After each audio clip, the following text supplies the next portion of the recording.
2022년 3월 17일 목요일 열린비전교회 새벽기도에 오신 여러분을 주님의 이름으로 환영합니다. 오늘 이 아침 우리가 함께 나누실 말씀은 구약성경 레위기 11장 1절로 23절입니다. 구약성경 레위기 11장 1절로 23절입니다. 오늘은 이 중에 1절부터 8절까지 제가 봉독하겠습니다. 여호와께서 모세와 아론에게 말씀하여 이르시되 이스라엘 자손에게 말하여 이르라. 육지의 모든 짐승 중 너희가 먹을 만한 생물은 이러하니 모든 짐승 중 굽이 갈라져 쪽발이 되고 새김질하는 것은 너희가 먹되 새김질하는 것이나 굽이 갈라진 짐승 중에도 너희가 먹지 못할 것은 이러하니 낙타는 새김질은 하되 굽이 갈라지지 아니하였으므로 너희에게 부정하고 사반도 새김질은 하되 굽이 갈라지지 아니하였으므로 너희에게 부정하고 토끼도 새김질은 하되 굽이 갈라지지 아니하였으므로 너희에게 부정하고 돼지는 굽이 갈라져 쪽발이로되 새김질을 못함으로 너희에게 부정하니 너희는 이러한 고기를 먹지 말고 그 주검도 만지지 말라. 이것들은 너희에게 부정하니라. 아멘. 오늘 본문은 이스라엘 백성이 먹을 수 있는 것과 먹지 못할 것을 구분하고 있습니다. 정결과 부정함의 이유 때문입니다. 어떤 것이 왜 부정한지, 또 다른 어떤 것은 왜 정한지 구체적인 이유를 완벽하게 우리가 알아낼 수는 없습니다. 하지만 오늘 본문의 의미는 확실합니다. 이스라엘 백성이 삶 속에서 정결을 유지해야 했듯이 우리 모든 성도의 삶도 모든 순간 속에서 그리고 하나님 앞에서 정결을 추구하는 삶을 추구해야 한다는 것입니다. 오늘 말씀에서 하나님은 부정한 것을 멀리하라고 말씀하셨는데 이를 통해서 자기 백성의 몸을 정결하게 할 것을 요구하셨습니다. 먹고 마시는 문제는 인간의 삶의 가장 기본적인 문제 중 하나입니다.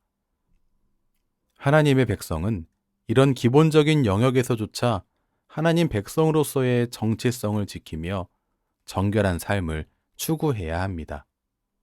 고린도전서 10장 31절이 말씀하듯이 하나님의 백성된 우리는 먹든지 마시든지 무엇을 하든지 다 하나님의 영광을 위하여 해야 합니다. 하나님의 백성된 이스라엘은 정함과 부정함의 구별을 통하여서 몸을 더럽히지 말아야 합니다.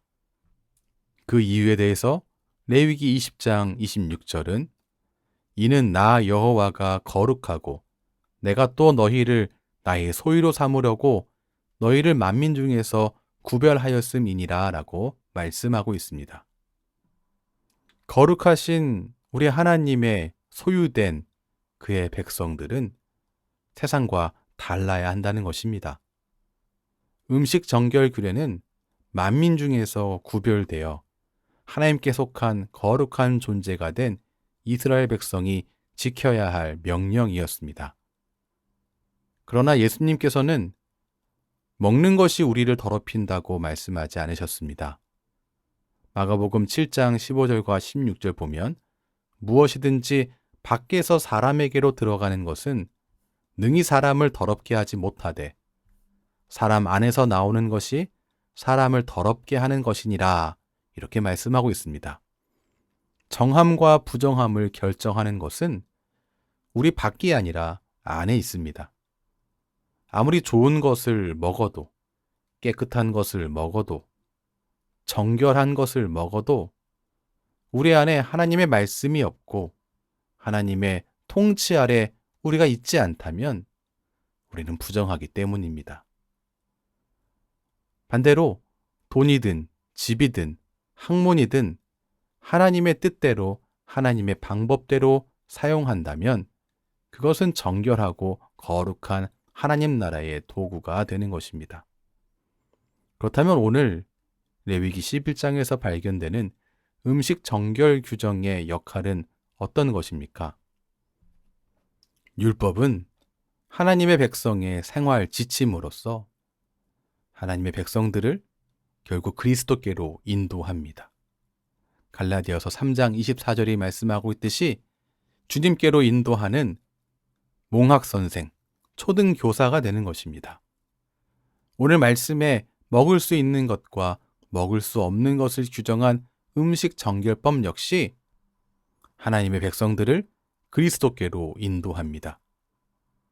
골로새서 2장 16절과 17절 말씀은 이렇게 기록되어 있습니다. 그러므로 먹고 마시는 것과 절기나 초하루나 안식일을 이유로 누구든지 너희를 비판하지 못하게 하라. 이것들은 장래일의 그림자이나 몸은 그리스도의 것이니라. 그렇습니다.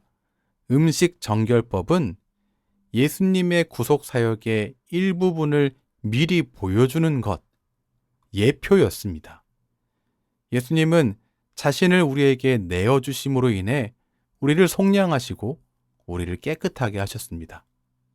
예수 그리스도의 피가 우리를 죄와 더러움에서 깨끗게 한 것입니다. 그러므로 성도된 우리는 내적 정결에 힘써야 하며 또한 외적 정결에도 힘써야 합니다.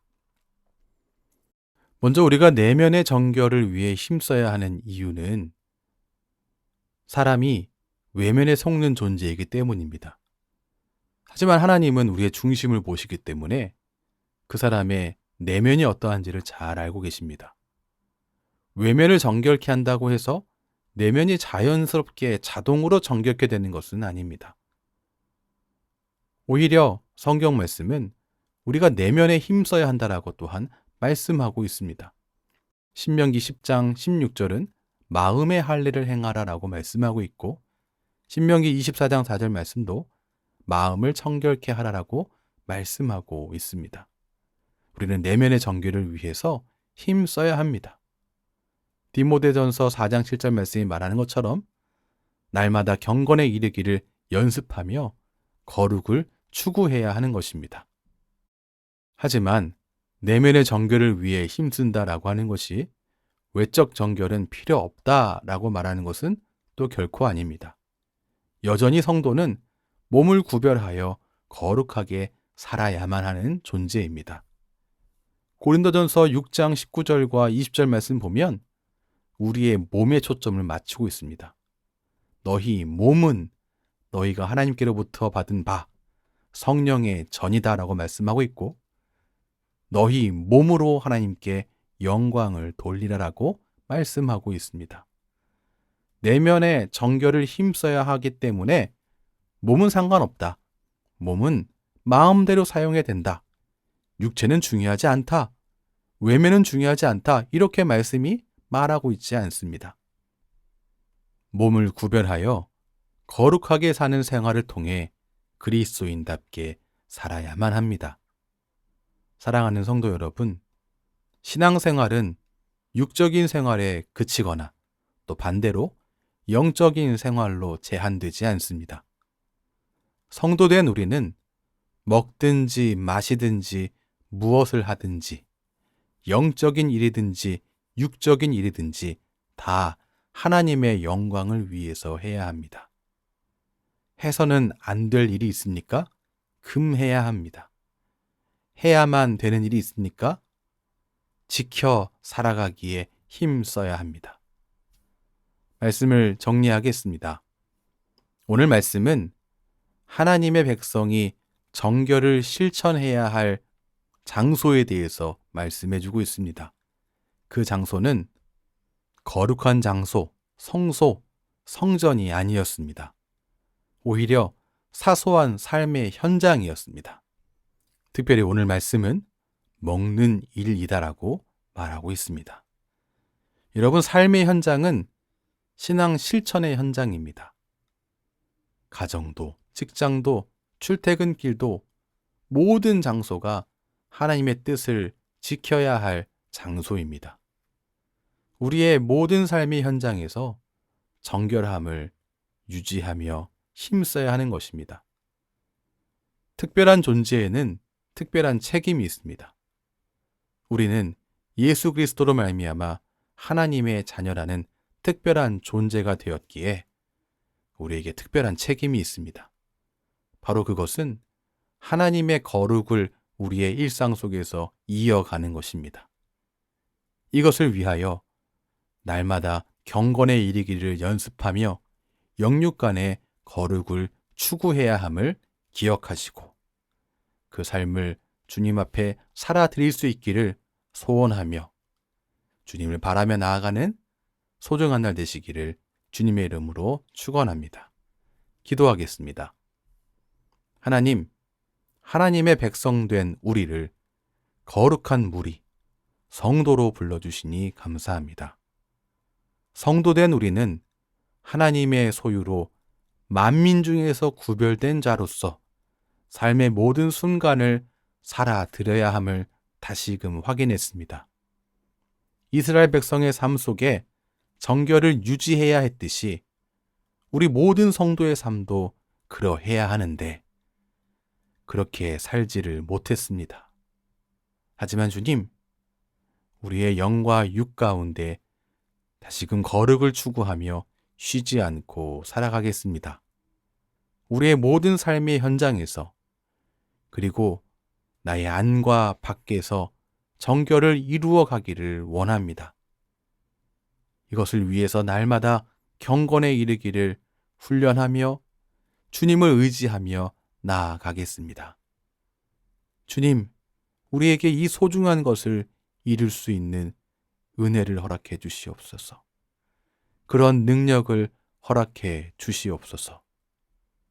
오늘도 주님께 우리의 모든 걸음걸음을 맡겨드리며 예수님 이름으로 기도합니다. 아멘. 우리 주 예수 그리스도의 크신 은혜와 하나님 아버지의 무한하신 사랑과 성령 하나님의 인도하심이 오늘도 주님을 의지하는 하나님의 백성들에게 충만하게 넘치시길 축원하옵나이다. 아멘.